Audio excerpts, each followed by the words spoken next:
धरती पर वर्ण व्यवस्था को स्थापित करने की जिम्मेदारी पंडितों की थी या भगवान की? मोहन भागवत ने कहा है, आप बताइए। देखिए, मोहन भागवत जी ने जो कहा है, आज हमें समझना चाहिए कि मोहन भागवत जी ने कहीं ऐसा तो नहीं कि अपनी जिम्मेदारी किसी और के ऊपर उतारने का प्रयास किया। उन्होंने कहा कि भाई जो जाति व्यवस्था बनाई वो ब्राह्मणों ने बनाई, तो जाति का ऊंच नीच अगर वो ब्राह्मणों के ऊपर छोड़ रहे हैं, तो अगर इतने इतने लंबे समय उनकी सरकार थी, इसको बदलने के लिए उन्होंने क्या प्रयास किया? क्या यह राजनीतिक स्टंट? अब ये इसके लिए मोहन भागवत जी से आपको जवाब मांगना चाहिए। जिस तरह से रामचरितमानस के विवाद पे जिन लोगों ने अपनी बात रखी उनसे जवाब मांगा, आप लोगों को हिम्मत दिखानी चाहिए कि आरएसएस के मुखिया से भी आप जवाब मांगे। ब्राह्मण जाति को उन्होंने कटघरे में खड़ा किया है।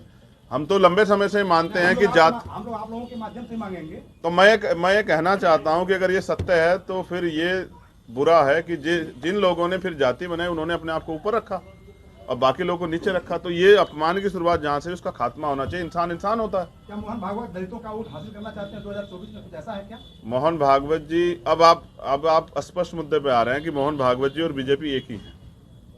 वो किनके लिए काम कर रहे हैं, वो किनके लिए वोट बटोरना चाहते हैं, ये आप और मैं जानते हैं। आज दलित पिछड़े वर्ग में चेतना जागृत हुई है, उनकी तरक्की संविधान में जो अवसर मिले उनसे हुई है। इसलिए आज वो अपने बुनियादी टॉपिक पे खड़ा होना चाहते हैं और वो है उनके अधिकार का मामला, स्वाभिमान सम्मान का मामला।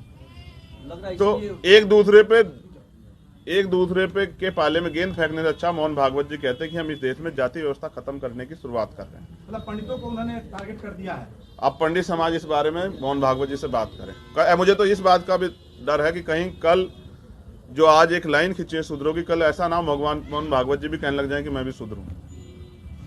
तो मेरा कहना आपसे ये है कि आज हमें जाति व्यवस्था खत्म करने के बारे में बात करनी चाहिए थी। उस पर बीजेपी की सरकार, जिनकी सरकार है, वो कुछ नहीं कहती। आजाद जी, आने वाले लोकसभा चुनाव में क्या अपनी पूरी पार्टी पूरे प्रदेश में उतारेंगे या किसी पार्टी के साथ